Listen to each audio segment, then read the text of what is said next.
est pour toi. Dans quel cas on va procéder à une valorisation d'entreprise? Et c'est qui fait la valorisation? C'est le cédant, c'est l'acquéreur? À quel moment on fait ça? Bon, d'abord pour répondre à la seconde question, mais c'est le cédant qui est intéressé, on m'entend là, qui est intéressé par la valorisation de sa société pour diverses raisons. La raison la plus commune, c'est juste d'avoir une idée. Je possède quelque chose, qu'est-ce que ça vaut? Je suis curieux. Mais d'autre part, ça peut être intéressant également juste pour voir quelles sont les optimisations possibles en termes de création de valeur dont je parlais tout à l'heure. Je crois qu'on en a parlé il y a un instant également. Il y a certains leviers qu'on peut utiliser. On peut habiller la mariée dans une certaine mesure, ça prend du temps. L'autre élément qui est important également dans la motivation, c'est de pouvoir, dans un cadre de développement de business, s'associer, trouver des partenaires, éventuellement lever des fonds via un banquier. Donc il y a pas mal de raisons qui font que, on a parlé de transmission il y a un instant, donc c'est important également de pouvoir le faire. La valorisation n'est pas quelque chose de simple. J'ai eu l'occasion de voir, il y a une personne qui m'a dit oui, mais on peut faire une valorisation pour 39 €, il y a des softwares qui existent, etc. Effectivement, tout est possible. Chez Aldi? Mais chez Aldi, probablement, mais ils sont aussi bons que les marques A aujourd'hui.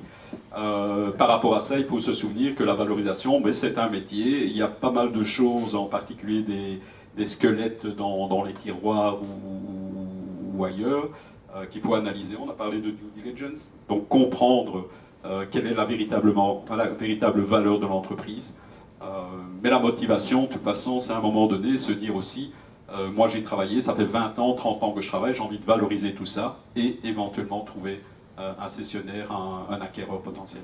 Mais moi, il m'est arrivé de rencontrer plusieurs entrepreneurs qui, par principe, comme le reste de leur organisation, faisaient une valo tous les 2 ans de leur société. Parce qu'ils voulaient s'assurer que tout ce qu'ils apportaient dans l'entreprise apportait une valeur à l'entreprise.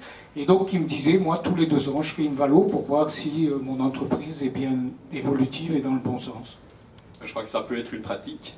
Perso, j'ai jamais rencontré ça, mais pourquoi pas? Je crois que l'idée, c'est de connaître la valorisation aujourd'hui, qui est en fait un premier jalon, et puis se dire tout ce que je peux faire aujourd'hui pour améliorer la valorisation de ma société. C'est un peu la personne qui a une maison qui se dit, ben voilà, je mets une cuisine équipée, je mets une nouvelle peinture, mais il y a certains éléments qui seront valorisables, il y en a d'autres, la peinture par exemple, la nouvelle personne qui achèterait se dirait, moi le blanc ça m'intéresse pas, je voulais du saumon, je voulais autre chose. Donc, mais ça peut être une bonne pratique pour voir l'évolution de l'entreprise. En tous les cas, je le pense. Alors, je ne vous ai pas dit, mais j'ai demandé à nos experts de me donner quelques petites anecdotes qui leur est arrivées pendant leur carrière professionnelle, et j'en ai eu quelques-unes, et la première est pour toi. Tu m'as dit qu'au cours d'un réachat d'une PME active dans la chimie, tu m'as dit qu'au moment de signer le contrat de cession, le propriétaire s'est mis à pleurer à la table. Tu peux nous expliquer pourquoi? Mais d'abord, on avait affaire à une vieille personne, donc une personne qui avait, on va dire, 85 ans, qui avait travaillé toute sa vie dans cette société, donc c'était vraiment son bébé. Et tout était prêt, donc la convention de cession elle était prête, etc.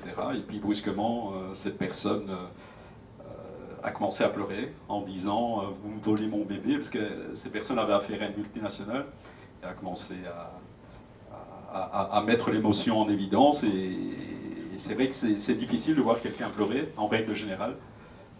Voir une personne d'un certain âge pleurer, c'est encore plus étonnant. On dit souvent les voies du Seigneur sont impénétrables. Je crois que la négociation, c'est la même chose. Quelquefois, c'est impénétrable. Et en fait, il a utilisé tout simplement une technique de négociation qui a marché. On lui a donné quelques centaines de milliers de francs belges à l'époque. C'était dans les années 90. Voilà, il était content quelques secondes après. Et donc, son bébé, il nous l'a donné sans problème, quoi. Ok, donc en négociation, il faut amener son oignon pour pouvoir pleurer pendant la négociation. Bon, et bien voilà, si vous voulez avoir plus d'informations sur cette thématique ou sur la transmission en général, je vous invite à prendre contact avec moi aux coordonnées qui s'affichent ici. Au revoir.